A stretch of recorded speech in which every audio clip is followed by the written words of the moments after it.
Hi again, everyone, and welcome back to Rockstar Women with MS Backstage TV.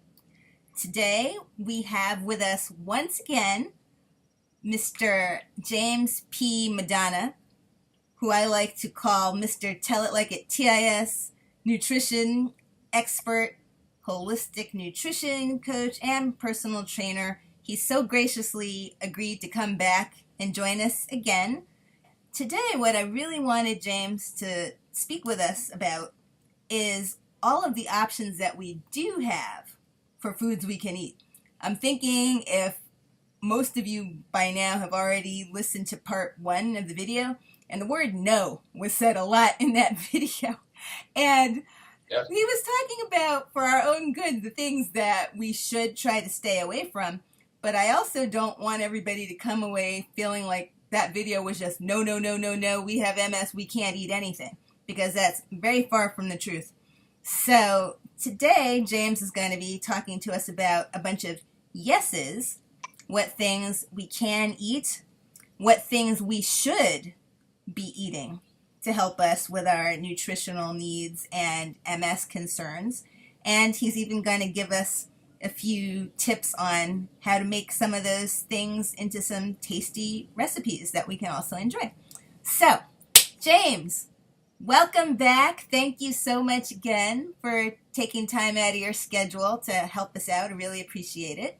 I'm very happy to be back, and it's important to have information like this available at a click for MS patients, because the MS diet is extremely difficult, and I can understand the frustration associated with how to shop and what to prepare.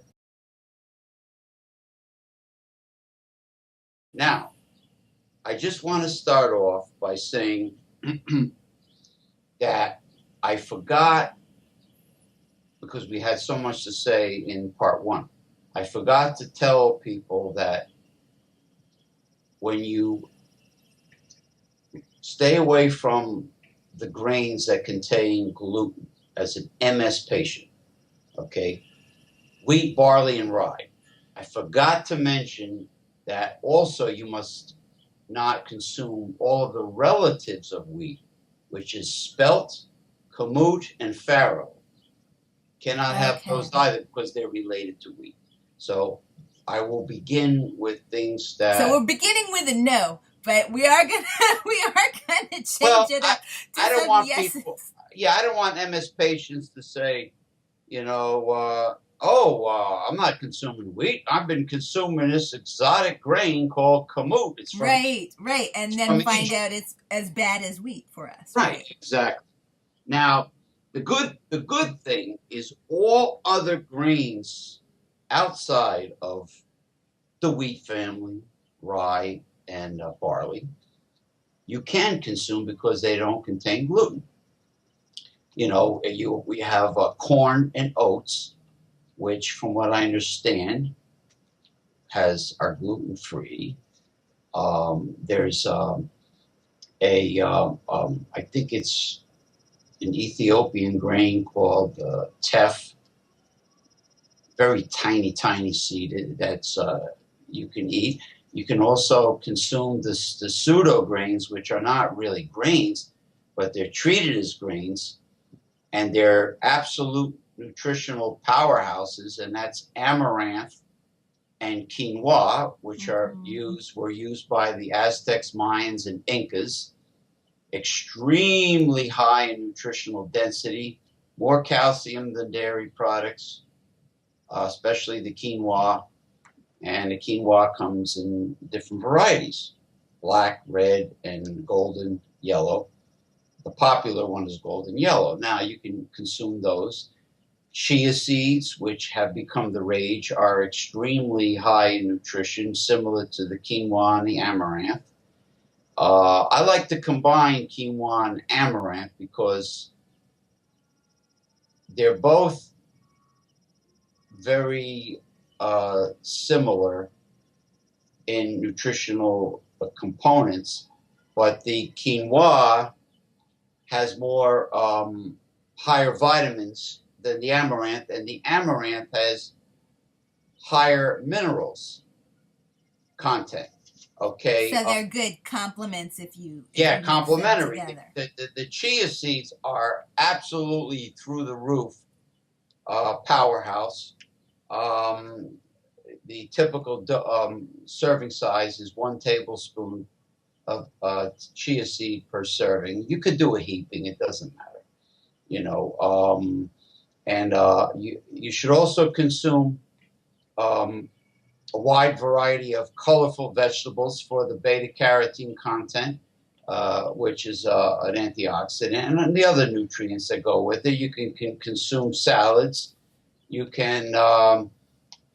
You should drink at least 2 liters of pure filtered water, because I don't trust a lot of spring water. 2 liters of pure filtered water and 30 grams of fiber per day. And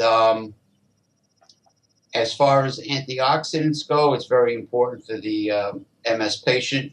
High amounts of vitamin A and especially vitamin D. Try to find the ones from fish liver oil and not the dry A and D. The dry D would be D3, which is good. Don't get me wrong, but you have to take more of it to equal biological activity of the natural fish oil D. A and D deficiencies are hereditary in people of color. A and D. I believe that there's a theory that it has something to do with genetically, since they came from a hot region of the world near the equator, that they got a lot of sun. But now that they're living in the north, okay, they don't have that vitamin D producing sunshine so much anymore these days, because people are like more shut-ins than they are spending time outdoors. So they don't have that sun. Okay, and this goes for all people actually. So there's more predisposition for vitamin D deficiency because of that lack of sun. And D is very important. Right, and vitamin D deficiency is very common in people with MS as well. That is true. That is very, very true. And doctors are now accepting and embracing the higher doses of that. I mean, I remember the days when a doctor would never say, take more than 400 international units that's on your multivitamin. Now they're prescribing as much as 5,000 international units a day for people that are deficient in vitamin D. Now that's a lot higher than the pitiful 400 international units, and continuing on with the antioxidants, MS patients should take high optimal amounts of vitamin C, vitamin E, and mineral selenium. Now, selenium, do not go higher than 200 micrograms. 200 micrograms is the recommended optimal amount, and it works very well as a partner to vitamin E. Now, vitamin E should be like 400 international units, and you should take a natural E. And how you tell the natural E is it'll say D-alpha tocopherol with an OL, mixed, and then it'll say mixed tocopherols. Synthetic vitamin E will be DL-alpha tocopherol with like a YL. So never take. Oh, that's interesting. I wouldn't have known that. If you see a vitamin E on sale in a CVS or Duane Reade or Walgreens, and you go, oh, look at this, buy one, get one free. Look at all the vitamin E I'm getting, so cheap. If you read the back, most often it'll be a synthetic vitamin E. Most likely will be DL-alpha. So you want D-alpha tocopherol, mixed tocopherols. Now, the vitamin C, I take one from Swanson because that is the only company I know so far that makes this. I take a vitamin E in capsule form, not tablet, and it's 50%. I'm sorry, vitamin C. It's 50% vitamin C and 50% bioflavonoid complex, which means that every capsule has 500 milligrams of ascorbic acid and 500 milligrams of bioflavonoids, which, similar to the vitamin E, which has the mixed tocopherol family, and that's called sometimes vitamin E complex. This is called vitamin C complex. Now, what exactly are bioflavonoids? I've seen that on some labels, and I don't know exactly what that is. I imagine some other people are curious as well. Flavonoids are these they're phytonutrients that usually occur in the skin, in the rind of fruits that are high in vitamin C, like if you look at an orange or a grapefruit or a lemon, and you cut it open, you will see the inner fruit, and then you'll see the rind on the outside, which is pigment, and then you'll see the white part, the inner rind. It's all of this white substance in the skin.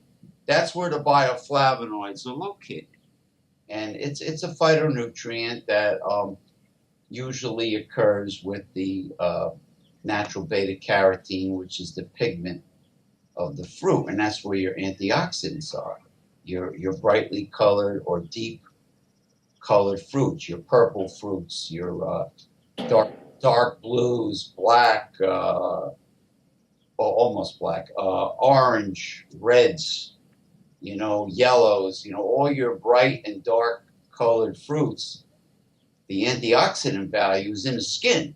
Now, there's more vitamins and nutrients, believe it or not, in the skin than there is in the fruit juice itself. That's why for those that have a juice extractor, like let's say a good omega juicer, it's important to juice the skins, the rinds of the fruit also, because that's where there's a lot of value. Like with lemons, the lemon oil in the rind of the lemon has very powerful cancer-destroying properties.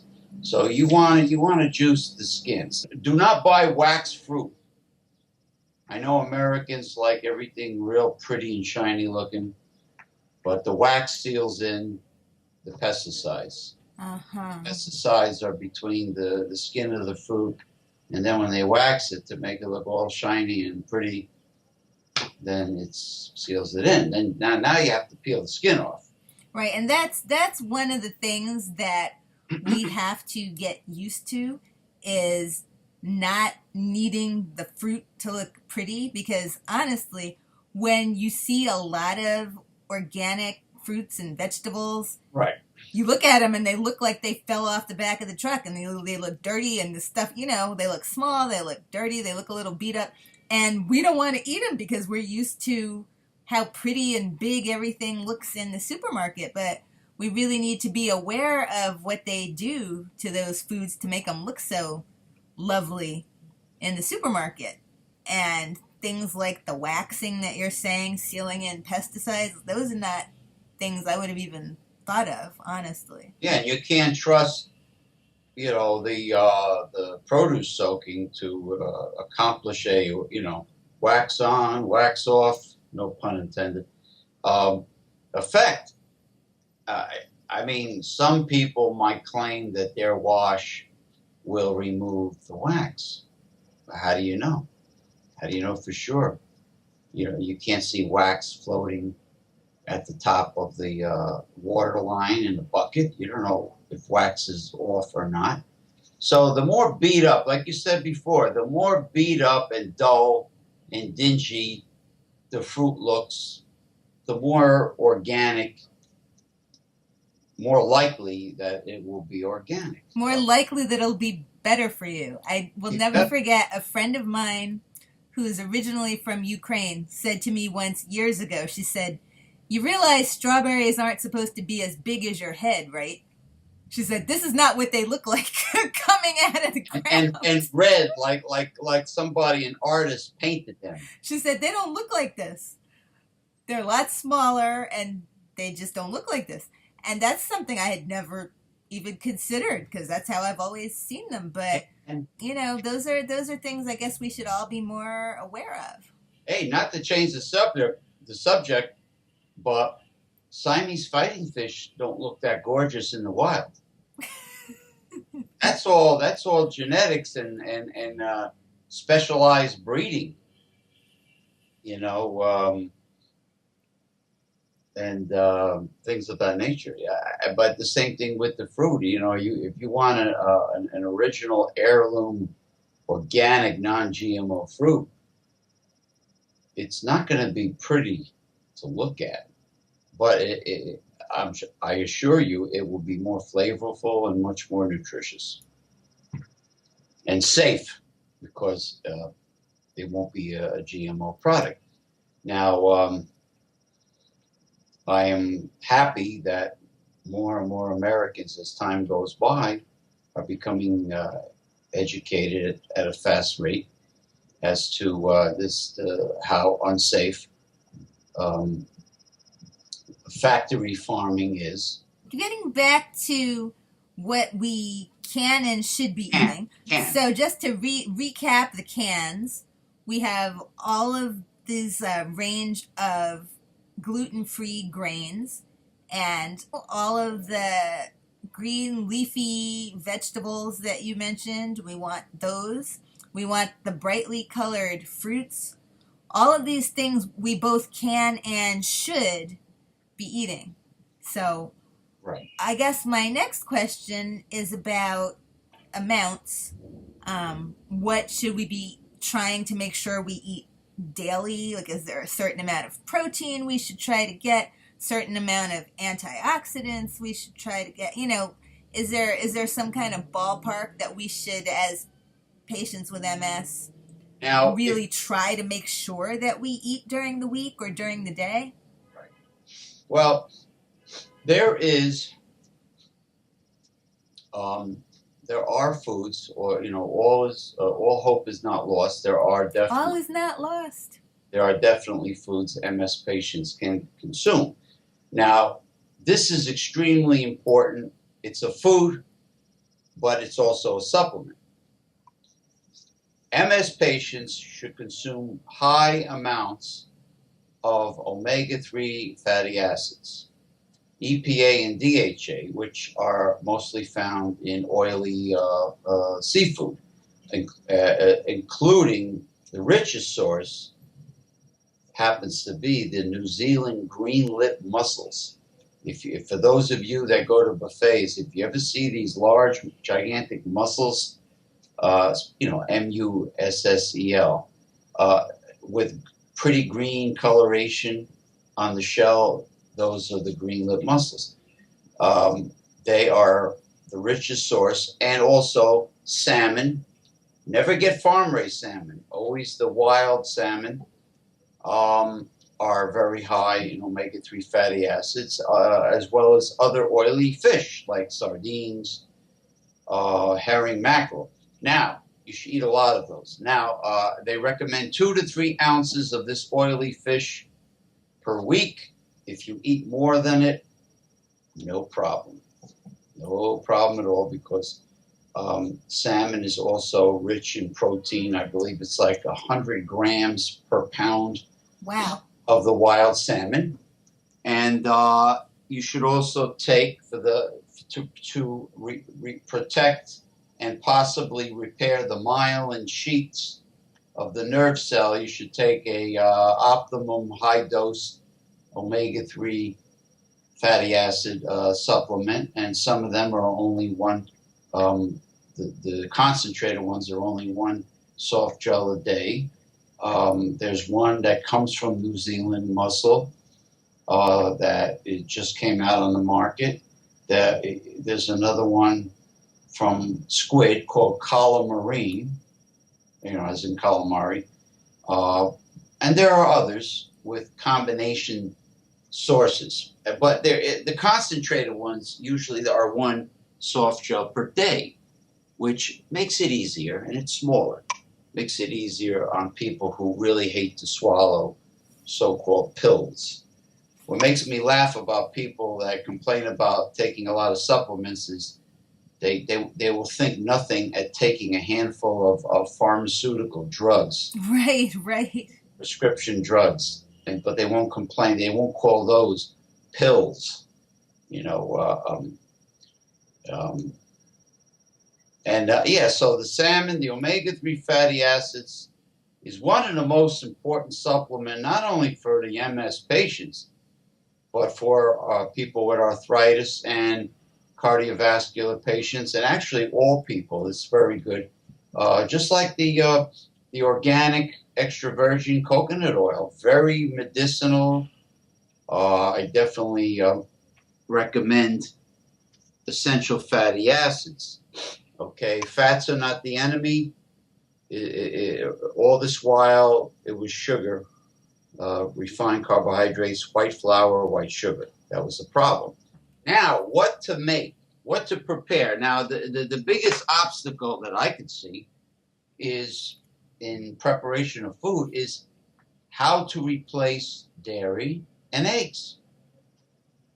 Because dairy and eggs are so much of so many recipes, such a large part.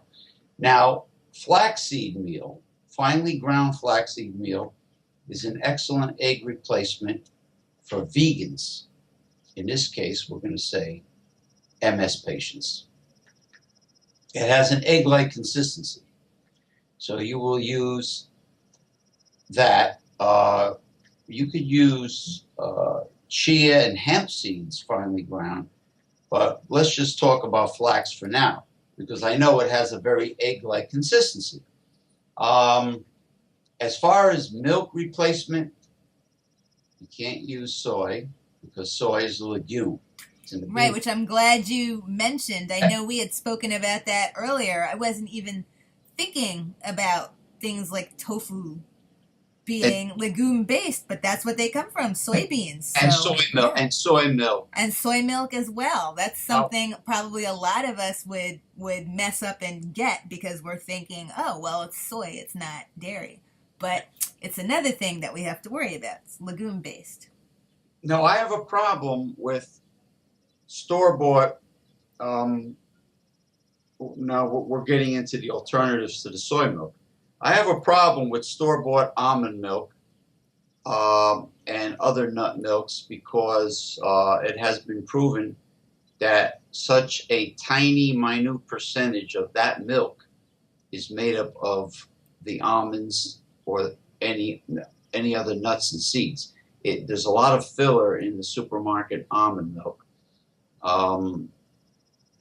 Could be like the carrageenan, which is a seaweed-based product, that a thickening agent. You know, it's mostly filler, and quite often they sweeten it. You definitely do not want corn syrup because they usually use genetically modified corn to make corn syrup, and corn syrup is bad for you. It's a high fructose corn syrup. Right. I don't care how you slice it. Now, there's a lot of filler in it. So for those that can afford and are lucky enough to have a Ninja or a NutriBullet RX, you can make your own milks, nut milks. With those machines, being that they're so powerful, like let's take NutriBullet RX. I believe it has 1,800 watts electric motor. You might not have to strain it through cheesecloth. It might be as easy as putting your nuts or seeds in there and just adding filtered water and adding some Himalayan pink salt, which I use all the time, and put a few packets of stevia, which is the ideal, natural, safe sugar replacement. It has no calories, and it has no effect on blood sugar. So you can use stevia and then make your own nut milks. Or you can use, in place of dairy, you can use, what I'm going to recommend is the hemp protein. Bob's Red Mill makes one that's good, but you can buy others. Get whatever's cheap. Do a search online, Google shopping. Um, of course, you can't use no soy protein, but you can use. There's rice protein out there from brown rice. Hemp is good. Hemp is very highly nutritious and has medicinal value, as everybody has heard. So getting into recipes, there is I call it my ultimate vegan breakfast. Okay. For nutritional density. What I'll do is, this is like a hot cereal. I'll take 2 tablespoons of amaranth, and the Indian word for amaranth is kiwicha, the Incan name. 2 tablespoons of amaranth, 2 tablespoons of quinoa, and a tablespoon of chia seed. Okay, 1 teaspoon of Himalayan pink salt, cinnamon powder, and your choice of whatever sweetener you want. You want to use raw organic honey. You want to use stevia. You want to use dry fruits, like I prefer dates or dried mangoes. Whatever you want to use, raisins. So you add that. The amount of dried fruit you like, depending on how sweet you want it. And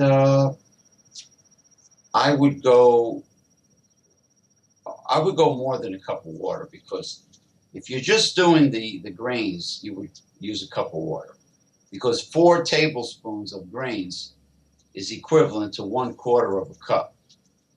All right. I have charts of the measurements, but that's what it goes by. Right, and chia seeds, they absorb water too, right? So is that why you need a little bit more water? Yeah, plus the dry fruit. I was going to say, between the chia, which is a super powerhouse of nutrition, and like quinoa, has even more calcium than dairy products.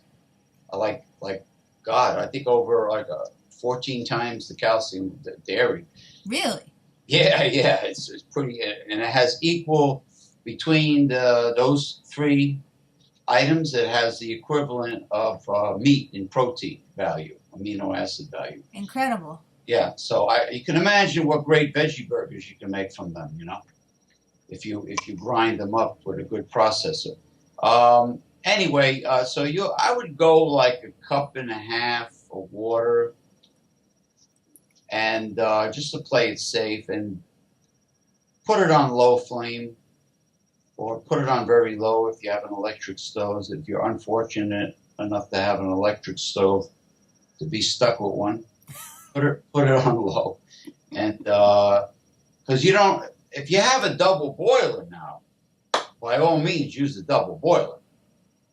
But to get around the double boiler, you want to put it on low and just let it cook slow for a longer period, because you don't want to have to scrub and soak the pot with scorched, burnt pot, which will happen. And, stir it occasionally, and that's it. That's my super high nutrition, through the roof hot cereal. It's gluten-free and dairy-free. Sounds like it's good, too. And egg-free. Oh, it's fantastic. And, I left out one ingredient. I put a tablespoon of the extra virgin organic coconut oil in it. And so that'll make it tasty as well, because the extra virgin coconut oil actually tastes a little bit like coconut, so it adds a little it'll be flavoring. It'll be a great butter replacement. And MS patients can't have dairy, so you can't have butter. So it'll you got to admit, fat is flavor. Yes, that's why, fat was a problem. And when they removed, remember years ago, they had that whole fat-free craze, and they were taking the fat out of the food, but then everybody got fat on this fat-free stuff because removing the fat, people were eating more of the stuff. They were replacing the fat with sugar, and then people were eating more of the foods because they weren't satisfying without the fat. See, and then they all got fat off the fat-free foods. Even the pigs on livestock farms, where they were raising low-fat pigs. Low-fat pigs? They were all streamlined pigs. Yeah. No. Yeah, because Americans, because of their medical doctors that do not know much about nutrition, were telling them they were demonizing all fats. All fats are bad, according to them. And people wanted lean meat. Wanted streamlined pigs. There you go. And then they realized later on, not nutritionally, but the chefs of all the great restaurants, they wanted the old-time fatty pork. And, for flavor. Now, essential fats are, I have to admit, there is an essential fatty acid in meat, and it's called stearic acid. I mean, fats is not the enemy. It's the sugar, like you said, refined carbohydrates, white flour, white sugar. And you have to they had to replace all the low-fat foods with something. Now, the excess body fat came from the carbs. And then, of course, too many carbs, so you have insulin resistance, and then you have obesity, and then eventually become diabetic. But what's even worse is the trans fats, which is hydrogenated oil. That's toxic. That's bad. And it increases shelf life, by the way, for our wonderful American food industry. So anyway, I add the coconut oil. It melts quickly. In the summer, it becomes liquidy, and then as the temperature gets cool, it becomes solid. You do not have to refrigerate it. It smells wonderful. It really does. I mean, very fragrant. Smells nice. Very fragrant. I get mine at Aldi's. The lowest price I could find is at Aldi's. It's $5 a jar, and it does cost more elsewhere. But we're talking about the organic, extra virgin coconut oil, and you can't miss it when you unscrew the lid. It's like if you're a coconut lover, you're gonna want to sniff this for a very long time. But I add that. Now, another recipe is my homemade pancakes, vegan. Oh, I'm glad that we got to pancakes. I was wondering about pancake situation, especially since you had mentioned coconut oil, because I had heard that a good thing to, put on your healthy pancakes is actually coconut oil, or cook them in the coconut oil. So now, pancakes were on my mind, sir. Well, this is the longer recipe, so I left the pancakes for last. This autumn, I was making a lot of homemade vegan milk and egg-free pumpkin pancakes. Ooh, that sounds really good. All right. Pumpkin. I emphasize the word pumpkin because, when fall comes, you see all those advertisements for the IHOP, and they're pumpkin pancakes. And I have a question for you.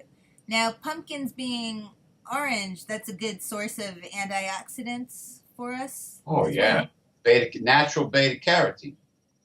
You don't want to take beta-carotene from the health food store because that's synthetic beta-carotene. Unless it's the natural beta-carotene from marine algae. And by the way, I take spirulina, non-GMO organic spirulina. Is excellent. It's very important for MS patients to detox, so you can't get better than the chlorophyll in spirulina, chlorella, and what have you. Now, and aloe vera too. Now getting back to the pumpkin pancakes. Yes. Because I know people are happy to hear. I'm sure there are a lot of happy listeners right now, for sure. When we say those words. The ears went, pancakes? Right. Pancakes? Right. For vegans and for MS patients, because I'm not using any eggs or milk. All right. What I do is, in this case, I make oatmeal. I use oatmeal. Oats are gluten-free, plus it has a nice flavor. You get your blender ready, or your processor, or your Ninja, or whatever. All right. Put, now you could make more of it if you have more people to feed, but this is for 2 people. 2, regular humanoids. Okay.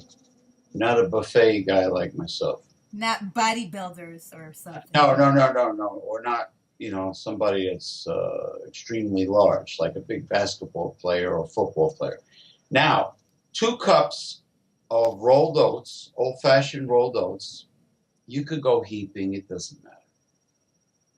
In the blender, dry. Then I want you to put 2 tablespoons of the chia seed. Or no, you know what?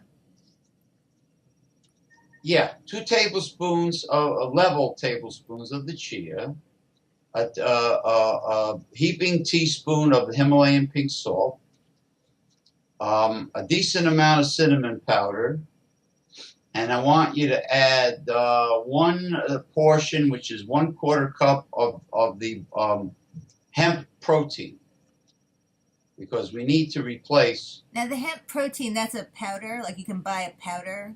It's a powder. It's a powder. Okay. Okay, because we need to replace the milk. Now, if you make your own almond milk with the stevia and you're happy with it, you can add like a cup or 2 of that. But let's just say, for convenience sake, do the dry. Okay, so we got 1/4 cup of hemp protein. Okay, so now we have, what's in there is we have a combination of egg replacement and milk replacement. Okay, now if you didn't use the chia, you can add some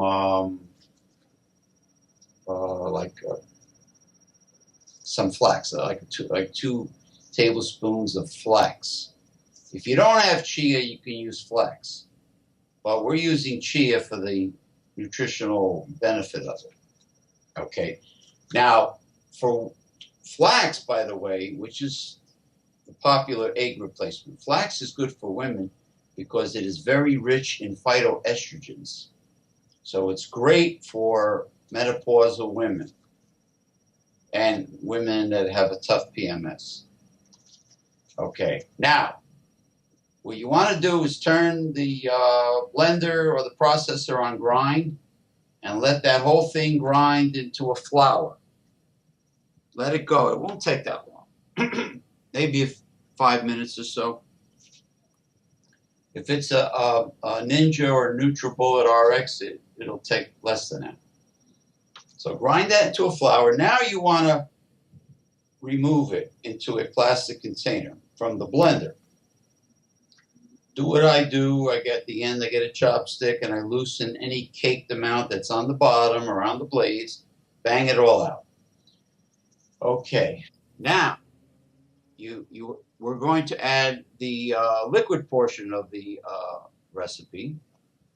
Okay, and what you do is you put 3 cups of filtered water. You can do half almond milk, half water, if you wish. And then you add like 2 heaping tablespoons of extra virgin coconut oil to that liquid. And then you add your pumpkin. You could use canned pumpkin, which the average person has easy access to. And usually people today have no time to be carving out pumpkins, taking the seeds out and everything. So anyway, I would add about, I'd say about a half a cup of the canned pumpkin to the liquid. Now you start your blender or processor on very low speed, and with a small scoop, like a quarter cup scoop, you slowly start adding the dry mix from the plastic container, little by little, gradually, as the mixture in the blender or processor gets thicker and thicker into a pancake batter-like consistency. Some people like a thick pancake batter for heavier pancakes. I prefer a more crepe-like pancake, so I like my batter to be on the thinner side. And that's it. That's your batter. Now you're ready to make your pancakes. Well, that sounds wonderful. I personally can't wait to try that out, and I'm sure we've got a lot of happy listeners who want to try out the pumpkin pancakes too. Yeah, it's great for vegans and for MS patients because there's no dairy, there's no legumes, and there's no milk. I mean, there's no eggs. There's no eggs, there's no legume, and there's no dairy. And it sounds like from the items you were talking about that are going into it, it's a lot more nutritious than what the regular alternative pancakes would have been anyway. It sounds yummy, and I want to thank you again for joining us to give us our consultation on the types of things that we can eat. I think that a lot of us are happy hearing a bunch of yeses today, and also getting a couple of recipes that sound relatively easy to make and actually sound like they probably taste pretty good. Just examples that this healthy, MS-friendly eating doesn't have to taste bad. You don't have to be scared of these things. And I'm sure there are a lot more wonderful recipes that we can find, or even experiment with ourselves to figure out what we like to eat. Yeah, just do a Google search on dairy and egg-free vegan recipes. Exactly. And a lot of these grains, I think sometimes people are scared because they think, oh my God, it's not going to taste like anything. But a lot of times it comes down to spices. For example, I had this recipe for a spiced quinoa, and it's amazing. Just, you're putting certain things like cinnamon and turmeric, curry type spices in there. The stuff's fantastic. You don't feel like, oh my God, I'm eating something healthy. You're actually making a meal that you really enjoy, and it happens to be healthy as well. And there are plenty of these foods out there and these recipes that we can make and enjoy what we're eating while we're eating to help our condition with MS. Now I have made quinoa without so much dried fruit and to sweeten it, or honey. And I gotta be honest with you, the flavor of quinoa and amaranth with the chia tastes better than any common traditional hot cereal. They really are very pleasant tasting grains, but they're not really grains. They call them supergrains. And right. The quinoa, it's got a nice taste to it. It's kind of nutty. And the consistency. Yeah. It actually tastes good, and it's got a texture to it, so that you can enjoy eating it. Feel like you ate something substantial as well. I just want to say that buckwheat doesn't have gluten either, but Oh, that's right. Even though buckwheat, wheat is in the name, buckwheat is gluten free. buckwheat is not a wheat. It's just called buckwheat. I believe buckwheat is in the rhubarb family, even though it looks nothing like a rhubarb and tastes nothing like a rhubarb. Buckwheat is not a wheat. And buckwheat pancakes are actually very, very good too. Very tasty. Yes, and buckwheat is a very high nutritionally dense grain. It's gluten free. It's high in protein. It's really very good for you. It's very popular in Eastern Europe. They call it kasha.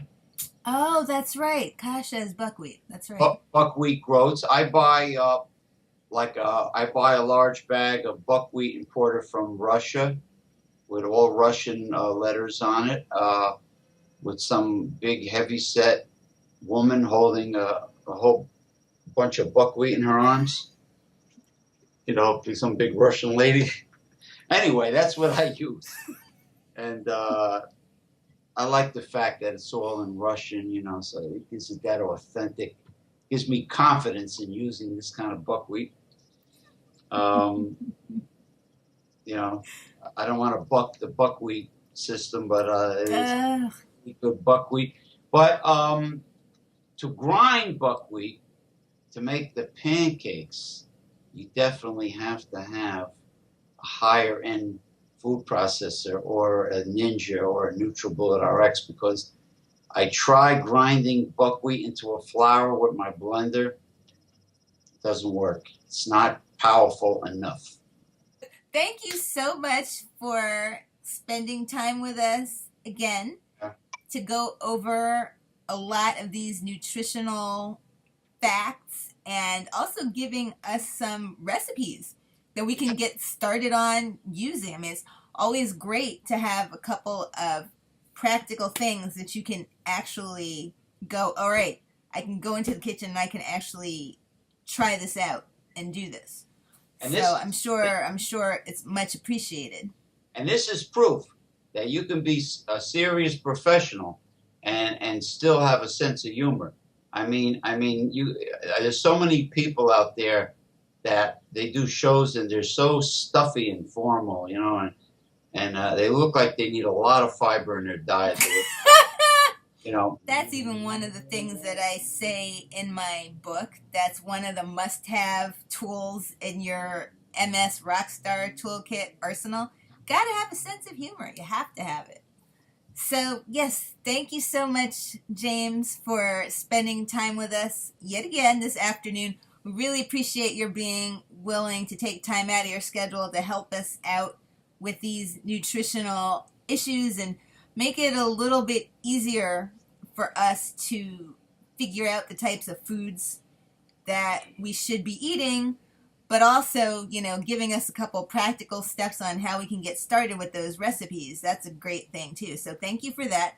And I wanted you to just tell people again how they can find you. You can get a lot more of this information from James's sites and Facebook pages online. Really great information available there. And let us know how we can find you again.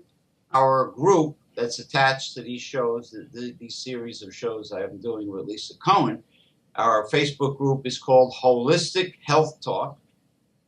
And I also have another group which sometimes has nutrition. This one especially is geared towards recipes. And that group is called Everything is Food. It's all food and recipes, international food, food for special diets, and it's mostly more recipe oriented and international food oriented. So that's how you could find me. It's now Lisa's website organization. Go ahead. Right. For those of you who may not have been to the site already, it's rockstarwomenwithms.com, and we're trying to put up helpful resources like this and other things to just help you get through your day-to-day life with MS. There will be coaching resources available, and even, fun stuff too. It's not just a medical type site. There are actually practical tips and fun things just to help improve your quality of life as you live each day with MS. But yes, rockstarwomenwithms.com, and you'll also see the Rockstar Women with MS YouTube channel. You might be seeing this video on that channel, but you'll also be able to check out the videos on the website as well. Yeah. So, thank you so much, James. Thank you. Bye-bye. Bye.